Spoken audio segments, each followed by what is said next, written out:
The tragic story of Pontius Pilate.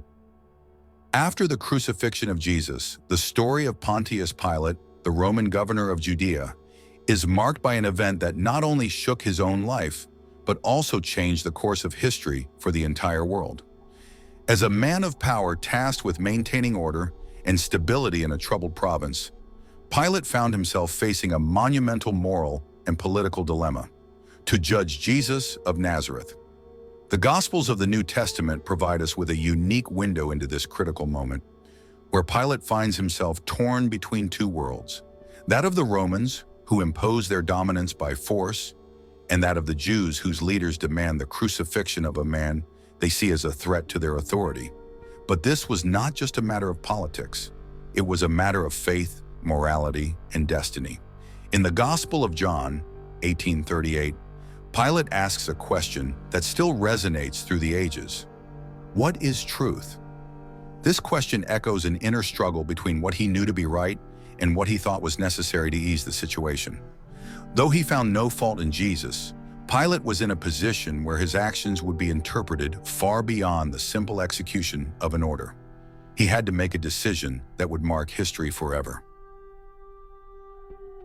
The crucial choice: Jesus or Barabbas.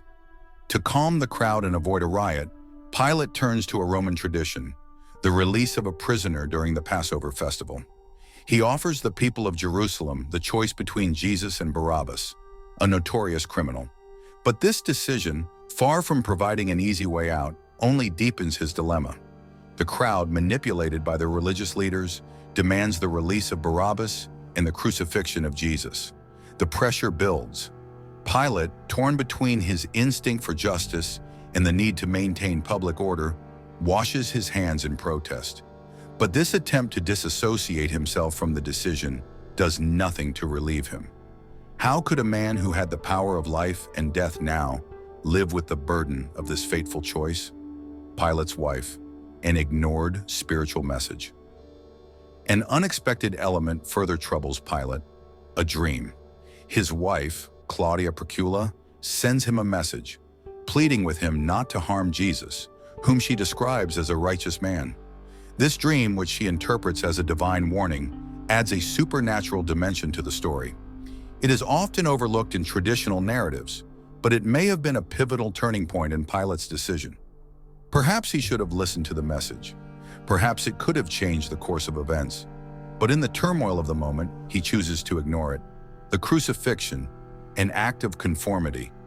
Under the influence of political and social pressures, Pilate yields. Jesus is condemned to death by crucifixion, a punishment reserved for the worst criminals. The sign nailed to the cross, Jesus of Nazareth, King of the Jews, seemed to justify the execution by associating it with an act of treason against the Roman emperor.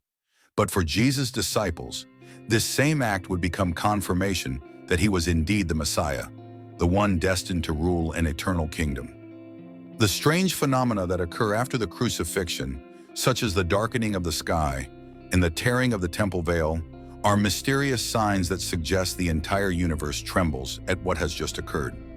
Jesus' suffering on the cross does not only resonate as a human injustice, but also signals a rupture in the cosmic order. Pilate, in his role as the executor of orders, faces signs he cannot understand, but they weigh heavily on his mind. Pilate's torment, a choice that haunted him. Did Pilate think his choice was justified? The Bible does not give us a clear answer, but we know that his actions did not leave him unscathed. Even after the crucifixion, he could not escape the weight of his decision. Jesus' words, "Father, forgive them, for they do not know what they are doing," Luke 23:34, echo in his head, adding to his torment. He probably wished he could turn away from this decision, but the events spiraled out of control. The resurrection of Jesus, which began circulating among the disciples and disrupted the established order, further amplified his doubts. Despite his attempts to silence the witnesses to the resurrection, the truth eventually spread, bringing with it a challenge to his authority. Pilate, who had chosen to follow the logic of power and temporary peace, found himself face to face with the true nature of his actions.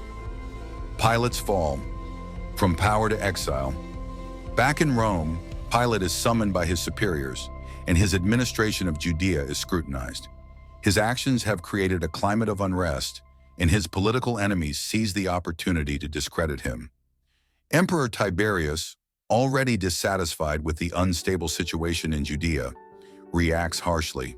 Pilate is dismissed, exiled, and his name is erased from the Roman records as a political failure.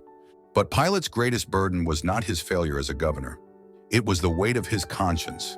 History does not tell us if Pilate found peace before his death. Some Christian traditions claim that he converted to Christianity to atone for his sins. Other darker accounts suggest that Pilate, tormented by guilt, committed suicide.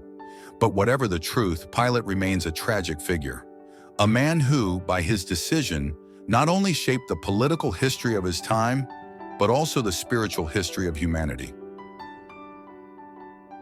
Pilate's legacy.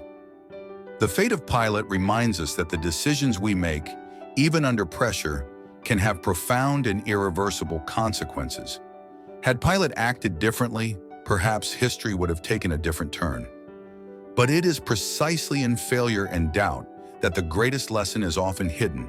The struggle between power and morality, between politics and conscience, is as old as humanity itself. This was not merely a trial that took place in the shadow of Roman power. It was a moment where spiritual and human choices shaped the world in an indelible way. Pilate's suffering, his inner torment, and the history he left behind remind us that even the most powerful among us are ultimately confronted with choices that transcend their power.